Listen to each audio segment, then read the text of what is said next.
और क्या ठीक 10 बजे पीएम मोदी यहां पर पहुंचेंगे? बिल्कुल आपने सही कहा प्रियंका कि 800 सालों का इंतजार आज खत्म हो रहा। मेरे ठीक पीछे वो कैंपस है, आप देख सकते हैं। इस कैंपस में ही प्रधानमंत्री नरेंद्र मोदी थोड़ी देर बाद यहां पहुंचेंगे। लगभग 9:50 का वक्त है जब यहां पहुंचेंगे। उसके बाद लगभग 1.5 घंटे का कार्यक्रम प्रधानमंत्री का यहां होना है और इन 1.5 घंटे में वो सुषमा स्वराज ऑडिटोरियम में भी जाएंगे। जो छात्र यहाँ हैं, जो 400 छात्र यहाँ हैं, उनको संबोधित भी करने वाले हैं। इसके अलावा जो कैंपस में आपको बता दूं 455 एकड़ का ये कैंपस बताया जा रहा है।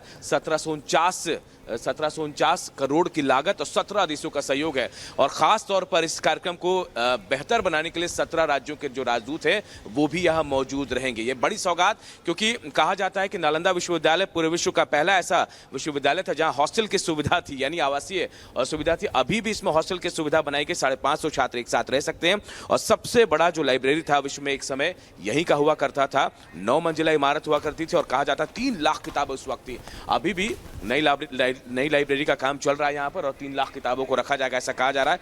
लेकिन जो मुगल आक्रांता है खिलजी, उसने इसे नेस्तनाबूद किया था। लेकिन आज वही इतिहास एक बार फिर दोहराया जाएगा। बड़ा ये कैंपस बन रहा है, 2 ब्लॉक बनाए गए हैं। इतिहास दोहराया जाएगा, साथ ही 815 साल बाद एक बार फिर से गौरव लौटने जा रहा है। बहुत बहुत शुक्रिया अनूप आपका तमाम जानकारी के लिए। तो बिहार का नालंदा विश्वविद्यालय नया इतिहास रचने को तैयार है और आज पीएम मोदी विश्वविद्यालय को 455 एकड़ में फैले और 1749 करोड़ की लागत से तैयार नेट जीरो कैंपस की सौगात देने जा रहे हैं। तीसरी बार प्रधानमंत्री पद की शपथ लेने के बाद नरेंद्र मोदी का यह पहला बिहार दौरा है और इस दौरे में बिहार को लेकर नई घोषणाओं की उम्मीद भी की जा रही है। पूरी खबर देखिए।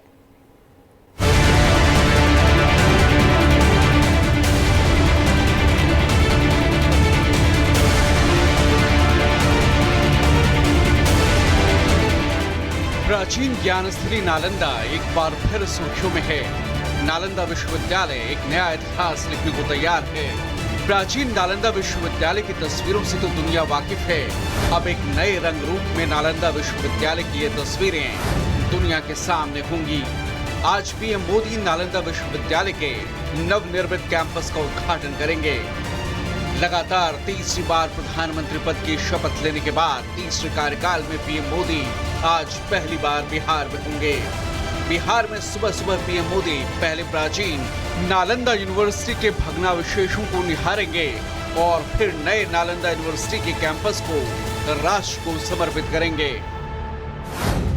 नालंदा यूनिवर्सिटी का नया कैंपस 455 एकड़ क्षेत्र में फैला है।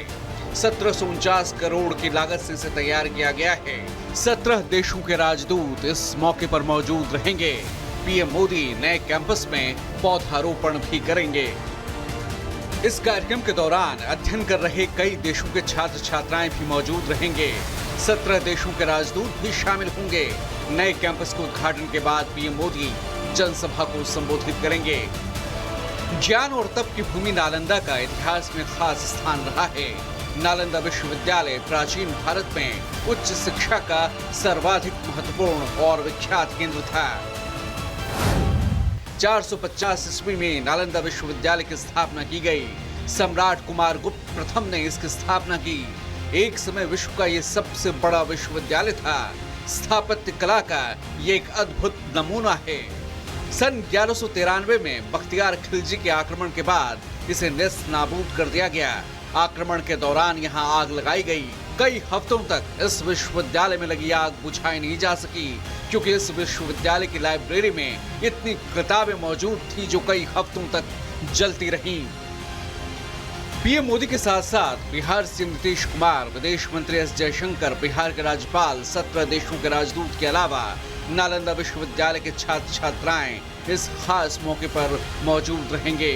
पीएम के दौरे से पहले बिहार के डिप्टी सीएम विजय सिन्हा ने ट्वीट कर लिखा कि मोदी जी के नेतृत्व में केंद्र सरकार विदेशी आक्रांताओं द्वारा क्षतिग्रस्त विरासतों को पुनर्स्थापित कर हमारी सांस्कृतिक और शैक्षणिक सभ्यता को पुनर्जीवित कर रही है। माना जा रहा है कि तीसरे कार्यकाल में पहली बार बिहार दौरे के दौरान पीएम मोदी बिहार के लिए बड़ी घोषणाएं भी कर सकते हैं। Bureau report, Republic Bharat. इसी बीच एक बड़ी खबर आपको बता दें, आतंकी निज्जर के लिए मौन रखा गया। कनाडा की संसद में ये मौन रखा गया है, ये बड़ी खबर आपको बता रहे हैं। देखिए, पिछले साल जून में निज्जर की कनाडा में हत्या हुई थी। खालिस्तानी टाइगर फोर्स का चीफ था हरदीप सिंह निज्जर। ये बड़ी खबर आपको बता रहे हैं। हाउस ऑफ कॉमन्स में पहले स्पीकर ग्रेग फर्गस ने निज्जर को लेकर शोक संदेश पढ़ा और उसके बाद सभी सांसदों से निज्जर के लिए मौन रखने को कहा। ये बड़ी खबर आपको बता रहे थे कि किस तरीके से कनाडा की संसद में निज्जर के लिए मौन रखा गया। निज्जर की हत्या में कई बार भारत का हाथ होना भी बताया गया है। कनाडा की तरफ से ये कहा गया है, आरोप लगाए गए हैं कि भारत के दबाव में भी निज्जर पर कार्रवाई नहीं की गई। ये नरम रुख हमेशा ट्रूडो का रहा है निज्जर को लेकर।